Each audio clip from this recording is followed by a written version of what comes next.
আজ আমি ছোট মাছের চচ্চড়ি বানাবো। তোমরা মাছগুলো দেখেই বুঝতে পারছো কি মাছ। এটা হচ্ছে কাকচি মাছ।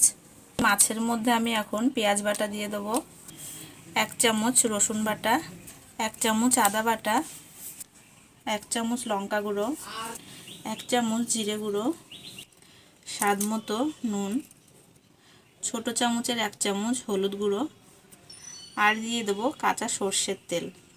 এবার এটাকে ভালোভাবে মাখিয়ে নেব। মেখে 15 মিনিট পর্যন্ত রেখে দেবো। রান্না করার জন্য আমি সমস্ত উপকরণ নিয়ে নিয়েছি। রান্নাটা করার জন্য পরিমাণ মতো কড়াইতে তেল দিয়ে দেবো। তেলটা গরম হয়ে গেছে, এবার আমি ফোড়নও দিয়ে দেবো কালো জিরে। এখানে আমি একটা আলু কেটে নিয়েছিলাম, সেটা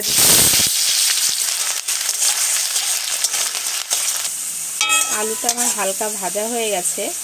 এটার মধ্যে এখন পেঁয়াজ কুচি আর টমেটো কুচিটা দিয়ে দেবো, আর দেবো কয়েকটি চেরা কাঁচা লঙ্কা, সামান্য একটু লবণ, সামান্য একটু হলুদ।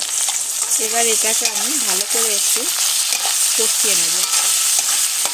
এটা ভাজা হয়ে গেছে, এবার আমি ম্যারিনেট করা মাছটা দিয়ে দেবো। মাছটা দিয়ে আমি আস্তে আস্তে একটু নাড়িয়ে দেবো। খুব একটা জোরে নাড়াচাড়া করবো না, না হলে মাছগুলো ভেঙে যাবে।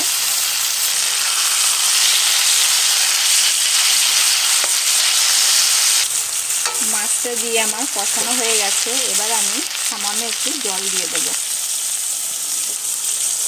খুব একটা বেশি জল দেবো না, চচ্চড়িটা গামাখা হলেই খেতে ভালো লাগে। এবার আমি ঢাকা দিয়ে দেব।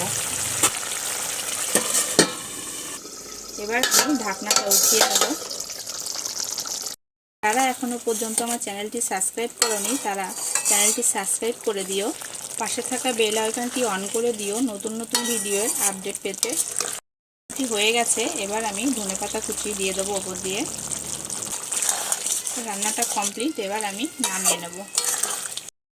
ভিডিওটি তোমাদের কেমন লাগলো কমেন্ট করে জানিও। ভালো লাগলে লাইক, শেয়ার, সাবস্ক্রাইব করে এই চ্যানেলটির পাশে থেকো।